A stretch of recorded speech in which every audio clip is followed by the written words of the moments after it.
Família vascaína, pera lá, Tiagão, tá sumido, hein, irmão? Não apareceu por aqui no dia 31, no dia 1º. Por esse motivo, na minha modesta opinião, eu tenho que dar uma satisfação para a família vascaína que, graças a Deus, fechou com a gente aqui nesse ano, né, no ano passado agora, né, de 2024. Mandar até um abraço pro meu amigo Wesley, que no dia 31 me mandou uma mensagem lá no Instagram: poxa, Thiagão, aconteceu alguma coisa, seu vídeo não chegou aqui ainda, pá. E aí eu até comentei com ele lá, né, que até ia postar um vídeo, mas depois eu falei, poxa, vou desligar um pouquinho, né, recuperar as energias aí para a temporada de 2025, ficar um pouco com a família, tomar aquele gelinho de leve, sem pensar, poxa, e aí o Vasco vai renovar, vai contratar. Tava ali analisando, vendo as notícias, mas realmente fiquei sem postar os vídeos no dia 31 e também no dia 1º, mas é isso, para dar aquela, né, recuperada, energia, focar ali na família, curtir um pouquinho. Acabei também viajando lá para casa da minha irmã, foi show de bola, passar um ano novo lá, mas estou de volta. Por esse motivo, claro, tenho que passar aqui, nesse momento, e te desejar um feliz ano novo, que seja um 2025 de muitas conquistas na vida da sua família, na sua vida pessoal. Preciso nem falar, né, um pouquinho de alegria também em relação ao Vasco, não faz mal a ninguém. E o meu muito obrigado por tudo que a gente viveu aqui no canal Vasco em Família em 2024, porque essa mensagem do Wesley, ela foi muito importante, sabe? Eu sei que tem muita gente que acompanha aqui o nosso trabalho, que gosta dessa resenha de torcedor para torcedor, então o meu muito obrigado. Também para os haters, tá? Ô aprendiz, mas o cara não sai daqui, esse que me critica toda hora. Então, tudo certo. Vamos juntos? Mais uma temporada? 2025? Vamos, Vasco! É isso. Família, tem muita resenha nesse vídeo, né? Tô aí 2 dias sem postar vídeo. Então, basicamente, um vídeo aqui de opinião, né? A gente vai falar aqui sobre a Copinha, né? O Vasco tá buscando renovar o contrato de alguns jogadores, Pumita, Paulinho, Ryan, Payet, estendeu o empréstimo do Felipe Coutinho. Vamos falar também sobre mercado da bola, Lucas Oliveira, Wanderson, zagueiro que apareceu aqui também, ó. Não pode... Tiagão, tu fica 2 dias aí, aparece um zagueiro aí, tal de Rodrigão, é isso? O que é isso, hein? Então tem muita resenha nesse vídeo, eu não posso deixar de falar aqui de uma informação de ontem à noite, né? Que parece que um time dos Estados Unidos quer contar com o Pirata Verratti. Isso não pode acontecer de jeito nenhum. Então chega aí, família vascaína, que tem muita resenha nesse vídeo. Só quero te pedir aquela moral, se não for inscrito aqui no canal Vasco em Família, se inscreve, deixa o like e ativa o sininho para não perder os próximos vídeos. Vamos, Vasco! 2025! Pelo amor de Deus! Uruca, baca, nada! Família, seguindo aqui a nossa resenha rapidamente para falar sobre a Copinha, né? O Vasco estreia no dia 4 de janeiro, às 3 horas, contra o 15 de Piracicaba. Transmissão da Cazé TV. E aí um jornal espanhol destacou aqui o GB nessa competição. Tá aí, ó. O jornal espanhol colocou o GB como uma das grandes promessas da Copinha 2025. O atacante do Vasco está em uma lista de jovens promessas, que também contém Guinegão, do Corinthians, Ryan Roberto, do Flamengo, Wesley, do Fluminense e Luiz, do Palmeiras. Vale lembrar que GB já estreou pelos profissionais e também já marcou um gol contra o RB Bragantino, o cruzamento do Vitor Luiz. Um gol bem bonito, por sinal.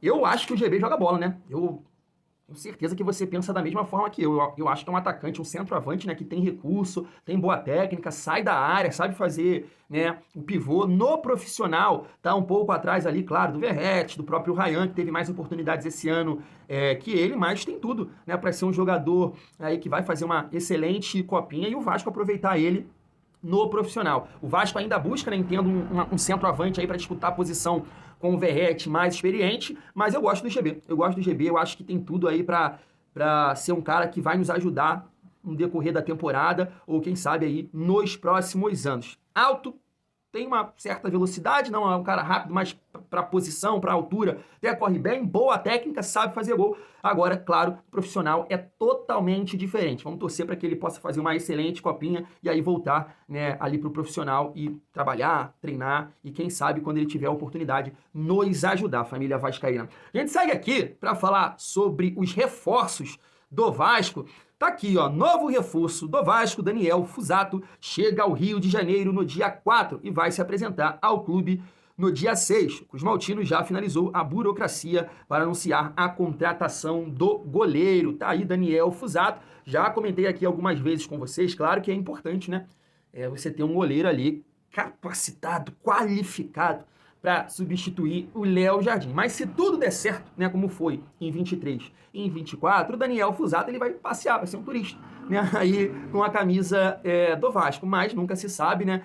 Claro que pode acontecer do Léo Jardim se lesionar ou ser suspenso. E aí a gente tem o Daniel Fusato, que em um determinado momento da sua carreira já foi bem, já se destacou lá no Eibar da Espanha. É muito parecido com a situação do Kehler, né? Aqui no ano passado, que fez um ano ali excelente com a camisa do Internacional, tanto que o Paulo Brax quis contratar ele para ser goleiro titular do Vasco em 2023, né? Acabou que não aconteceu, ficou no Inter, virou a quarta opção, chegou no Vasco no ano passado, não jogou, e aí chega o Daniel Fusato para essa função ali de goleiro reserva. Mas, como eu disse, Léo Jardim está muito bem servido. Falando aqui agora do Lucas Oliveira, tá aí, ó. Lucas Oliveira ainda não assinou com o Vasco. Entre Vasco e Cruzeiro está tudo certo para Lucas Oliveira assinar em definitivo com o time carioca. Os dois clubes ficarão com 50% dos direitos do zagueiro, porém o jogador ainda não assinou seu vínculo com o Cruz Maltino, válido por 2 anos, porque a documentação foi enviada na segunda-feira pelo jurídico. E há uma cláusula que precisa ser discutida antes que haja canetada. Os representantes vão tentar resolver com o Vasco ainda nesta semana. Um jogador que a gente já falou bastante aqui, né, família vascaína? Eu estava até vendo agora, acho que uma postagem da ESPN, né, que o Cruzeiro foi um dos times que mais gastou nessa janela, tendo aí contratações, né, como o Dudu, o Gabriel, aqui do nosso rival, né? Pagaria nunca esse valor pro Gabriel. Boulazier também, entre outras contratações aí, né? Então, o Lucas Oliveira que pertence ao Cruzeiro, e o Cruzeiro não quer ver o jogador lá nem pintado de ouro. Mas, por esse motivo, Thiagão, você vai criticar essa contratação, refúgio e tudo mais, e eu não tô com esse discurso aqui, né? Eu tô com um discurso que, nessa realidade do Vasco, criatividade, falta de papel colorido, eu acho que é um jogador que pode nos ajudar. Eu acho que pode nos ajudar porque ele tem uma boa velocidade, não é tão, né, fraco na bola aérea, então acho que dá para nos ajudar nessa temporada, ainda contando, né, cara, com o Carille, que é um treinador que ajusta bem, né, o time defensivamente, os zagueiros não ficam tão expostos assim, como o Vasco nessas últimas temporadas aí. Eu sei que tem ali as falhas individuais que tem, do Maicon, do Léo, ou do João Vitor, que seja, mas quem já jogou uma bola, principalmente ali como zagueiro, sabe que o Vasco é um time exposto. Isso é uma realidade. Então isso tem que mudar. Num determinado momento com o Paiva, no ano passado, o Vasco até mudou, né, conseguiu ajustar defensivamente, mas começou a tomar gol bobo, falhas aqui, falhas ali, então isso tem que melhorar para que, né, tanto João Vitor, Lucas Oliveira, Lucas Freitas, o Vasco ainda busca, né, um outro reforço aí, um zagueiro para ser titular, para que isso não possa acontecer e a gente tenha uma defesa forte nesse ano de 2025. Então, por esse motivo aqui, eu acho que a contratação do Lucas Oliveira dá para entender. É uma aposta interessante. Mas, se você está chegando aqui agora, num outro contexto, Vasco com dinheiro, eu não defenderia nunca a contratação do Lucas Oliveira. Família vascaína, agora o papo vai ficar bom. O papo vai ficar bom porque vamos falar sobre renovações. É isso mesmo. Tá na tela para vocês, ó. Vasco discute renovação com Léo Jardim, Puma Rodrigues e Ryan. E extensão contratual com Paulinho e Payet. Interessante. Vamos por partes? Primeiro, falando sobre Léo Jardim e o Paulinho. Precisa falar alguma coisa? Eu acho que não, né? Nada. Não vai ter um vascaíno nesse mundo que vai chegar aqui e falar: Thiagão, pelo amor de Deus, não dá. Que renovação, extensão de contrato com o Paulinho, Léo Jardim, pelo amor de Deus, não quero isso. Não tem. Então, eu acho que a gente torce para que o Léo Jardim aceite, o Paulinho também, porque são jogadores, né, muito importantes. Em relação ao Pumita, aí já é um debate mais complicado, né? Mais difícil, porque assim, depende de muita coisa, da questão financeira, tempo de contrato, porque é um jogador que, sei lá, difícil, não é uma opinião fácil. E olha que eu não tô em cima do muro não, é que de fato eu tenho uma dificuldade, porque assim, é um jogador que do meio pra frente, a gente sabe que ele tem recurso. Isso é uma visão minha, você pode pensar diferente. Acho que bate bem na bola, tem um bom cruzamento, aparece bem na frente, fez gols importantes esse ano, né? Agora, defensivamente, é uma dificuldade que assusta. E até um lateral que pode ter uma certa dificuldade em relação ao sistema de jogo do Fábio Carille, né? Mas assim, é difícil também, por outro lado, achar bons laterais, né? É difícil, não é fácil. Né? Outro dia eu puxei essa resenha, se você pegar os melhores times do Brasil, você vai ver aí que não é fácil, né, você achar bons jogadores nessa função, tanto de lateral direito quanto de lateral esquerdo. Então eu fico bem em cima do muro, cara. Fico bem em cima do muro, assim, não sei se renovaria, se não renovaria. Difícil, difícil. Eu vou mais na questão de não renovar, sabe? De não renovar, porque eu acho que o Pumita chegou no limite dele, né? Mas entendo quem vai chegar aqui nos comentários, não, Thiago, eu renovaria com o Pumita na reta final, jogou bola, é um cara versátil, pode jogar um pouco mais à frente, mas eu tô mais para não renovar. Em 2023 para 2024, até surgiu um rumor à época, né, que o Abel Ferreira quer o Pumita lá, não sei se é verdade, se isso foi mentira. E aí eu até fiz aqui, né, a defesa em relação, cara, tem que dar mais tempo. Tem que dar mais tempo, adaptação, mais um ano, né? Eu sei que defensivamente é uma tragédia, mas é um cara que tem qualidade do meio para frente.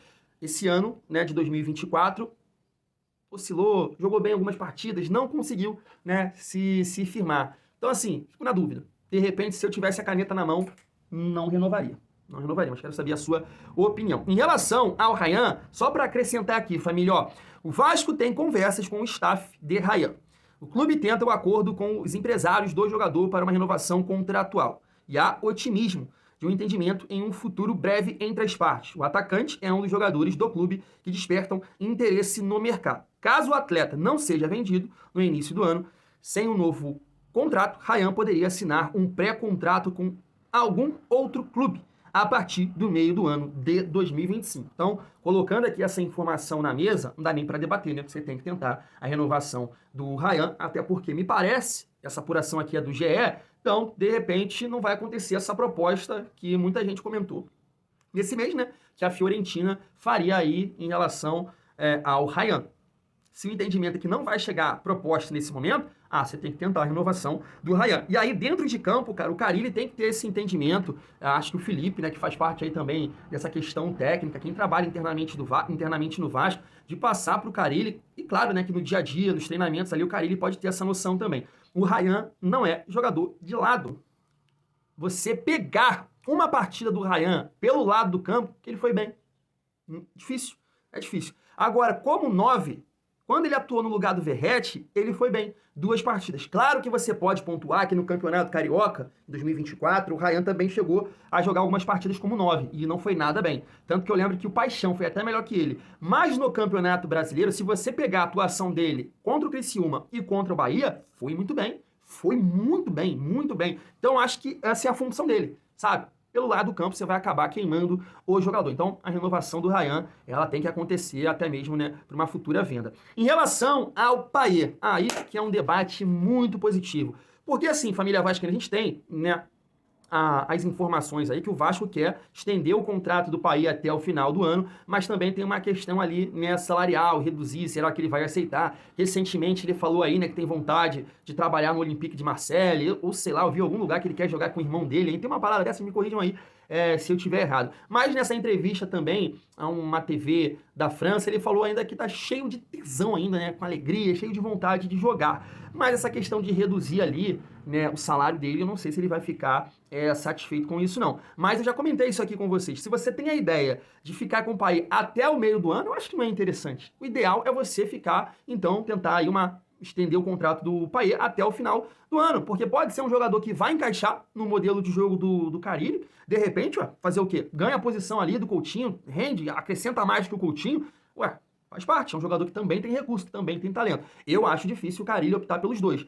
Um determinado momento do jogo, buscar o resultado. Agora, um time titular com Felipe, Coutinho e Payet, eu acho difícil o Carille optar por isso. Mas eu gosto da ideia, dependendo dessa questão aí, realmente, do salário. Porque hoje o Payet ganha muito no Vasco e não produz tanto assim. O custo-benefício, na minha opinião, não é o ideal. Então, mas em termos de talento, não dá para negar. Não dá para negar que o Payet é um cara muito talentoso. Vamos aguardar. Colocando isso na mesa, né, tentar ali reduzir um pouquinho o salário do Payet, eu acho positivo sim o Payet ficar no Vasco, porque tem qualidade, tem recurso, família vascaína. E aí, quero trocar uma ideia com vocês também sobre Felipe Coutinho. Tá aí, ó, Vasco pretende estender o empréstimo de Felipe Coutinho. Eu sempre falo aqui com vocês, né, que o Pedrinho participou do programa do Free Clear, E o Pedrinho falou sobre isso, né? Que tá confiante que vai conseguir estender o contrato do Felipe Coutinho. E é a mesma situação do Payet, né? Não é interessante você ficar com um jogador que vai ser titular no início do ano, e aí encaixa o time, tem que partir, voltar aí pro clube dele. Não é interessante. Então tem que tentar também, claro, estender esse empréstimo aqui o mais rápido possível. Em relação à parte técnica do Felipe Coutinho, não preciso falar muita coisa. O que a gente está torcendo é para que fisicamente, né, ele possa estar bem para contribuir com tudo que ele sabe, que joga muito. O Felipe Coutinho é muito bom de bola. E aí a gente chega aqui na reta final do nosso vídeo para falar sobre reforços, né? Tá aí, né? Rodrigão, é isso mesmo. O Vasco tá tentando a contratação desse zagueiro que joga no Zenit da Rússia e também, de fato, o Vasco fez uma proposta para o Wanderson, do Internacional. Vale pontuar aqui que nem a matéria do BTB Esportes, o salário, a exigência salarial do Wanderson foi alta, né? 800 mil, isso pode pesar. Em relação ao Rodrigão, vale a gente pontuar que ele tem contrato até 30/6/2025, né? Então seria uma dificuldade assim, de repente, contar com esse atleta que jogou pouco, né? Tá aqui que ele jogou apenas 7 partidas nessa temporada e eu não posso falar muito sobre o Rodrigão, depois eu vou assistir aqui alguns vídeos, né? Em relação ao Wanderson, não, é um jogador que eu conheço e tô torcendo muito para que ele possa acertar com o Vasco. Acho que ele pode dar uma dinâmica pelo lado esquerdo que o Vasco não tem. Esse jogador que gosta de fazer um contra um, de chegar no fundo, de ter uma certa velocidade, de dar o tapa na frente. Eu sei que ele tem que melhorar, né, os números dele, tanto em gols e assistências,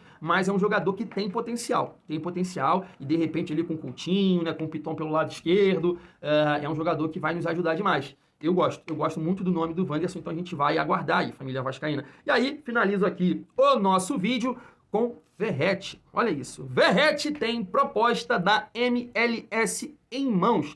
Essa informação aqui é do Fábio Torres, do canal Na Torcida Vascaínos, né? Pode parecer... E aí você vai chegar aqui, mas você estava pedindo saída do Verratti no final do ano, ele no banco, então você está satisfeito com essa informação aqui, se o Verratti rumo aos Estados Unidos? De forma nenhuma. Eu expliquei aqui para vocês que o Verratti ele não estava conseguindo contribuir. Pode ser de fato porque a bola não estava chegando, a coisa não estava acontecendo para o Verratti no final do Campeonato Brasileiro e ele ficou vários jogos sem marcar. Então, pegando aquela atuação do Vasco contra o Bahia, principalmente o primeiro tempo, que o Vasco teve uma dinâmica legal, jogou muito bem, amassou o Bahia, eu falei, pô, testa com um jogador de mais mobilidade, que era o Ryan no caso, mas aí na reta final, né, o Verratti acabou marcando 3 gols, né? Um contra o Galo e 2 contra o Cuiabá. É isso mesmo. Mas de forma nenhuma eu falando isso, né, que era para testar ali o Vasco sem o Verratti, é que eu quero a saída do Verratti. De forma nenhuma. Um cara que faz esse número de gols no time do Vasco, como é que eu vou defender a saída desse cara do Vasco, cara? Não pode de forma nenhuma. Um time que cria pouco, um time que tem poucas oportunidades, o cara faz 23 gols na temporada, é artilheiro da Copa do Brasil. Como é que eu vou falar que sai do Vasco? Não, de forma nenhuma. Mas eu entendo também que é uma situação que me preocupa, porque é um jogador já com uma certa idade, que está tentando aí, né, atingir um salário, sei lá, parecido ali, né, as últimas informações que a gente debateu aqui, parecido com o Coutinho, parecido com o Payet, e aí eu acho que não dá para chegar aí. Não acho que o Verratti seja o jogador para ganhar isso tudo. Claro que o Pedrinho falou que vai tentar melhorar o salário do atleta, mas de repente chega um clube dos Estados Unidos colocando uma merenda na mesa, é claro que ele tem contrato com o Vasco, aí teria que o Vasco receber também um papel colorido, mas, né, seria uma saída aí que o Vasco ia sentir, cara. O Vasco ia sentir porque é aquilo, não é fácil, não é nada fácil achar um cara que faz a quantidade de gols que o Verratti faz com a camisa do Vasco. Não é fácil. Eu entendo algumas críticas, tá? E até eu pontuo elas aqui, que é a questão de ser um jogador limitado, com a bola nos pés. Muita gente eu vejo falar quando surge essas notícias, deixa aí embora, o Vasco não pode ser refém. E não é isso que eu tô falando aqui. De fato, concordo, o Vasco não pode ser refém de nenhum atleta. Mas não é fácil. Não é fácil achar um jogador com perfil de liderança, capitão e que marca os gols. Não é fácil. Então, assim, se for uma proposta muito interessante pro Verratti, vai ser difícil o Vasco segurar, né? Mas, o que eu tô falando, não é nada fácil achar um jogador que vai marcar os gols para a temporada 2025. Então, vamos ver como é que vai ficar. Eu, de forma nenhuma, torço aqui para que o Verratti saia do Vasco, família vascaína. Vou ficando por aqui, tamo junto e é muito bom ser Vasco.